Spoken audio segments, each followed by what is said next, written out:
रसिया और यूक्रेन का युद्ध जो है वो बहुत टाइम से चल रहा है। अभी इस युद्ध को 7 महीने से भी ज़्यादा हो गए हैं, लेकिन अभी ये युद्ध जो है वो ख़त्म नहीं हो रहा है।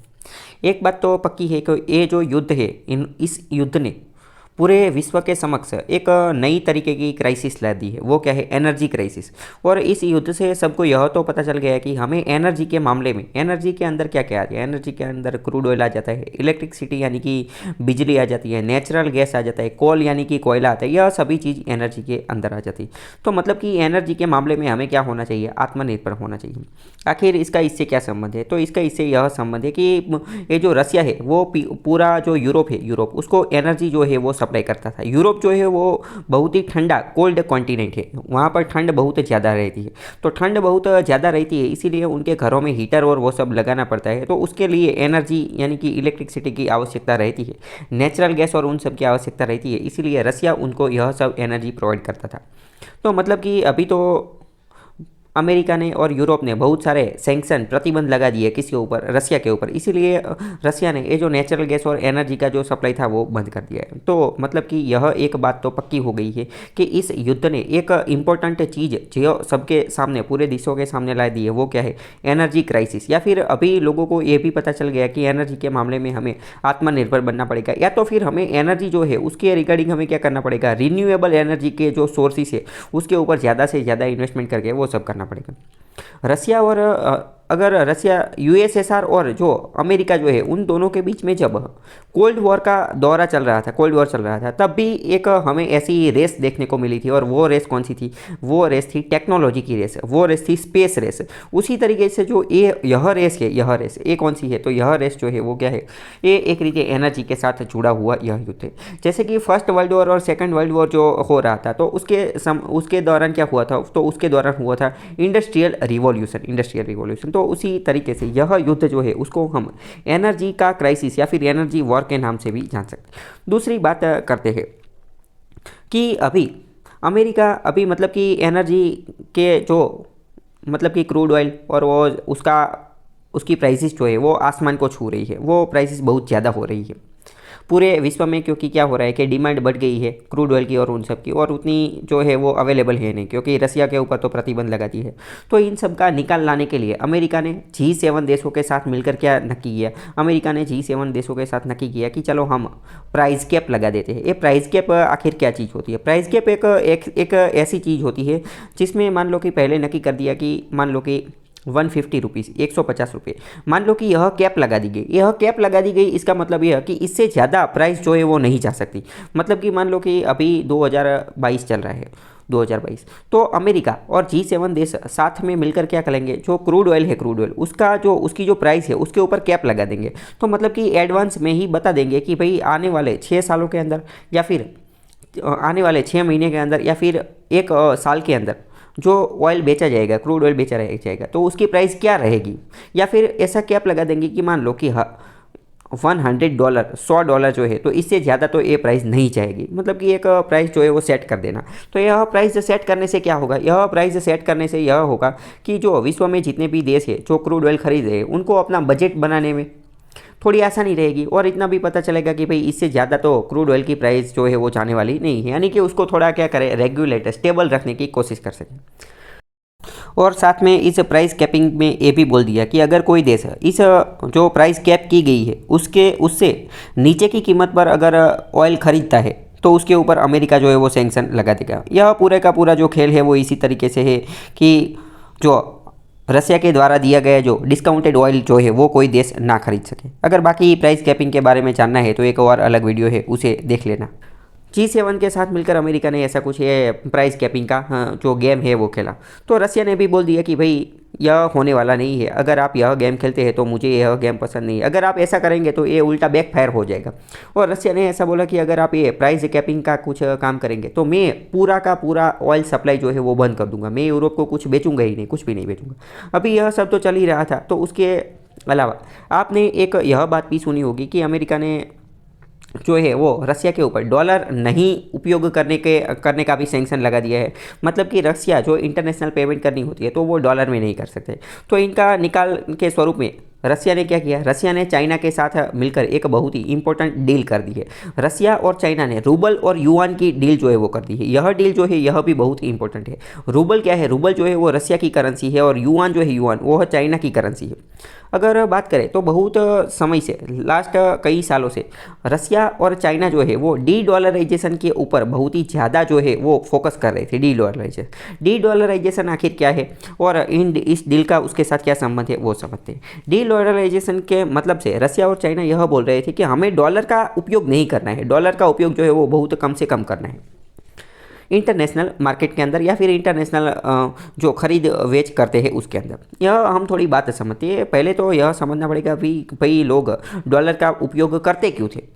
आप अगर पुराने ज़माने की बात करें तो पुराने ज़माने में तो सब बार्टर सिस्टम से होता था। बार्टर सिस्टम मतलब कि आपके पास 1 किलो चावल है तो मैं आपको 1 किलो गेहूँ दे देता हूँ, इस तरीके से बार्टर सिस्टम से होता था।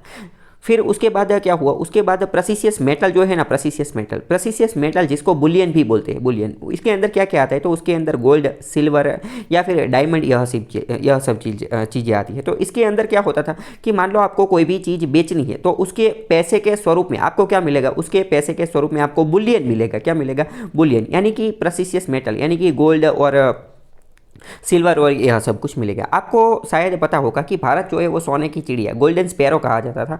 वो इसीलिए कहा जाता था कि हम बहुत सारी चीज़ें जो है वो विदेश में बेचते थे और उसी वजह से जो बहुत सारा गोल्ड जो है, सोना जो है वो वहाँ से बहकर इंडिया में आ जाता था। इसीलिए इंडिया को गोल्डन सिंक भी बोला जाता है। यूरोप से पूरा का पूरा सोना जो है वो बहकर भारत में आ जाता था, ऐसे ही भी बोला जाता है। लेकिन फिर बाद में क्या हुआ, WTO वर्ल्ड ट्रेड ऑर्गेनाइजेशन की स्थापना हुई, IMF इंटरनेशनल मॉनेटरी फंड की और स्थापना हुई और बहुत सारे इंटरनेशनल ऑर्गेनाइजेशन की स्थापना हुई। इन सभी जो इंस्टीट्यूशन थे उसके अंदर अमेरिका का दबदबा, डोमिनेंस जो है वो बहुत ज़्यादा था। तो इन सब के अंदर जो डोमिनेंस उसका ज़्यादा था तो उस डोमिनेंस का फ़ायदा उठाकर अमेरिका ने क्या किया, ये जो गोल्ड के द्वारा जो इंटरनेशनल मार्केट के अंदर, इंटरनेशनल लेवल पर जो कोई भी व्यापार ट्रेड होता था उसमें जो गोल्ड का प्रयोग होता था उसको उसने रिप्लेस कर दिया किससे, डॉलर से। मतलब कि आपने सबसे पहले ये तो समझ लिया कि मान लो कि अगर पहले इंटरनेशनल को हमें कुछ मंगवाना है, यानी कि मान लो कि भारत को किसी दूसरे देश से कुछ इंपोर्ट करना है, यानी कुछ मंगवाना है, मान लो कि भारत को क्रूड ऑयल मंगवाना है तो हमें उसकी पेमेंट किस में करनी पड़ती थी, गोल्ड में करनी पड़ती थी। लेकिन फिर यह बहुत सारे संगठन जो बन गए इंटरनेशनल संगठन, उसमें अमेरिका का डोमिनेंस ज़्यादा होने की वजह से उसने क्या किया कि भाई गोल्ड को रिप्लेस कर दिया किससे, डॉलर से। मतलब कि अगर आपको अब इंटरनेशनल कोई भी ट्रेड करना है, व्यापार करना है, विदेश से कुछ भी मंगवाना है, सिर्फ इंडिया को ही नहीं कोई भी देश को, दूसरे देश से कुछ भी मंगवाना है तो आपको उसको पेमेंट किस में करनी है, आपको उसको पेमेंट करनी है डॉलर में। इसी तरीके से डॉलर जो है वो मजबूत हो गया, डॉलर जो है मजबूत कर। अभी यहाँ पर ये भी सवाल होगा कि भाई डॉलर ही क्यों चुना गया। डॉलर इसलिए चुना गया कि डॉलर जो है वो ज़्यादा स्टेबल रहता था, स्टेबल गोल्ड को, और डॉलर की जो प्राइस जो है वो भी गोल्ड के मुकाबले ही नक्की होती थी। लेकिन फिर बाद में तो वो निकाल दिया गया। टुक में इतना याद रखें कि ये डॉलर जो है वो हो गया। फिर क्या हो गया, तो फिर ये इंटरनेशनल ट्रेड, अंतर्राष्ट्रीय लेवल पे जो भी व्यापार होता था उस सभी के अंदर डॉलर का प्रयोग किया जाता था। लेकिन अमेरिका और रसिया, चाइना और रसिया, चीन और रसिया जो है, चाइना और रसिया, वो जैसे जैसे, चीन की अगर बात करें तो चीन की इकोनॉमी जैसे जैसे ग्रो करती गई तो उसको भी पता चल गया कि भाई डॉलर का ज़्यादा उपयोग ठीक नहीं है। इसका सबसे बड़ा प्रॉब्लम ये है कि अमेरिका जो है वो कभी भी सैंक्शन, कभी भी प्रतिबंध लगा देते हैं। अभी मान लो कि ये रसिया के पास बहुत सारे डॉलर थे, रसिया के पास क्या था, बहुत सारे डॉलर थे। फॉरेक्स, उसका जो फॉरेन एक्सचेंज रिजर्व था उसके अंदर बहुत सारे डॉलर थे। लेकिन अमेरिका ने क्या किया, अमेरिका ने उन सभी जो अकाउंट, मतलब कि डॉलर के उपयोग पर ही प्रतिबंध लगा दिया। यानी कि उसके पास जितने भी डॉलर थे वो अब क्या हो गए, वो अब डोरमेंट हो गए, अब वो उसका उपयोग ही नहीं कर सकता। मतलब कि आपके पास जितने भी डॉलर हो, अगर अमेरिका उन सभी डॉलर के ऊपर प्रतिबंध, सैंक्शन लगा दे तो वो कोई काम के है नहीं। तो इसीलिए चाइना और रसिया जो है वो बहुत टाइम से यह कोशिश कर रहे हैं कि डी डॉलराइजेशन हो पाए। क्या डी डॉलराइजेशन, तो इन्हीं सब चीज़ों को ध्यान में रखते हुए चाइना और रसिया ने क्या किया, रूबल और युआन की जो डील है वह फाइनल कर दी है, रूबल और युआन की। इनसे क्या होगा, इनसे इन दोनों ने यह नक्की किया कि चाइना और रसिया के बीच में जो भी ट्रेड होगा, जो भी व्यापार होगा, अगर मान लो कि चाइना जो है, चाइना वो रसिया से कोई भी चीज़ खरीदता है, कोई भी चीज़ खरीदता है, तो उसका पेमेंट वो डॉलर में नहीं करेगा बल्कि किस में करेगा, रूबल में करेगा। उसी तरीके से रसिया जो है वो अगर चीन से कुछ खरीदता है तो उसका पेमेंट वो डॉलर में नहीं करेगा बल्कि किस में करेगा, तो बल्कि वो जो है वो युआन में करेगा। और यह सब तो उनकी लोकल करेंसी है। तो मतलब कि यह एक संदेश भी है अमेरिका को। रसिया और चाइना ने तो ये भी बोल दिया है कि आपको हमारे ऊपर, अमेरिका को बोल दिया है, जितने भी प्रतिबंध सैंक्शन लगाने हैं वो लगा दो, हम तो इसी तरीके से आगे बढ़ते रहेंगे। अभी इस तरीके से यहाँ पर एक दूसरी चीज़ भी सामने आ रही है कि अमेरिका ने बहुत सारे देशों के ऊपर सैंक्शन, प्रतिबंध लगा दिए हैं, लेकिन अभी शायद ऐसा लग रहा है कि उनका जो सैंक्शन है उसकी कुछ वैल्यू, उसका कुछ जो लोड होना चाहिए वो अभी रहा नहीं है। पहले उसके सैंक्शन में जो पावर रहता था वो पावर अभी कम होता हो ऐसा दिख रहा है, क्योंकि अभी डॉलर का ऑल्टरनेटिव जो है ये बनाने की भी ये कोशिश करें। कुछ एक्सपर्ट लोग यहाँ पर ये भी बोल रहे हैं कि रसिया और चीन जो है इन दोनों ने यह डील कर ली, कौन सी, तो कि युआन और रूबल की डील जो है वो कर ली, वो एक बहुत अच्छी बात है। और कुछ लोग ये बोल रहे हैं कि भारत इसमें छूट गया, भारत को रसिया के साथ रूबल और रुपी की जो डील जो है वो साइन कर लेनी चाहिए थी, और मतलब कि भारत छूट गया और चाइना ने यह जो है मौका पकड़ लिया। लेकिन यहाँ पर ऐसी भी कुछ बात नहीं है, क्योंकि बहुत सारे जो जियोपॉलिटिक्स एक्सपर्ट है वो ऐसा भी बोल रहे हैं कि ऐसी कोई जल्दी नहीं है। क्योंकि अभी रसिया और चाइना ने यह डील साइन की, तो अभी देखते हैं कि इन दोनों में क्या होता है। क्योंकि शायद ऐसा भी हो, अमेरिका जो है उसको काउंटर करने के लिए कुछ ना कुछ करेगा, इसके ऊपर शायद और बहुत ज़्यादा जो है वो सैंक्शन लगा दे। मतलब कि इन दोनों को पहले करने दो कि इससे क्या होता है, इसके कॉन्सिक्वेंसेस जो है वो हम देख लेते हैं, इनके परिणाम हम देख लेते हैं, बाद में हम करेंगे, हमें क्या जल्दी है। और वैसे भी हमारा तो सभी के साथ अच्छे ही रिलेशन है। तो मतलब कि एक जो बहुत ही इंपॉर्टेंट डेवलपमेंट थी वो क्या थी, वो थी रसिया और चाइना के बीच में जो रूबल और युआन की जो डील हुई है, यह बहुत ही इंपॉर्टेंट चीज़ थी। यह जो डील है इससे क्या होगा, तो यह एक, और रसिया और चाइना को बहुत लंबे टाइम से डी डॉलराइजेशन तो करना ही था, तो डी डॉलराइजेशन की तरफ इन्होंने एक और कदम जो है वो बढ़ा दिया है, जिससे कि डॉलर की डोमिनेंस जो है वो कम हो सकती है, या फिर इसको थोड़ा बहुत फटका जो है वो पड़ सकता है।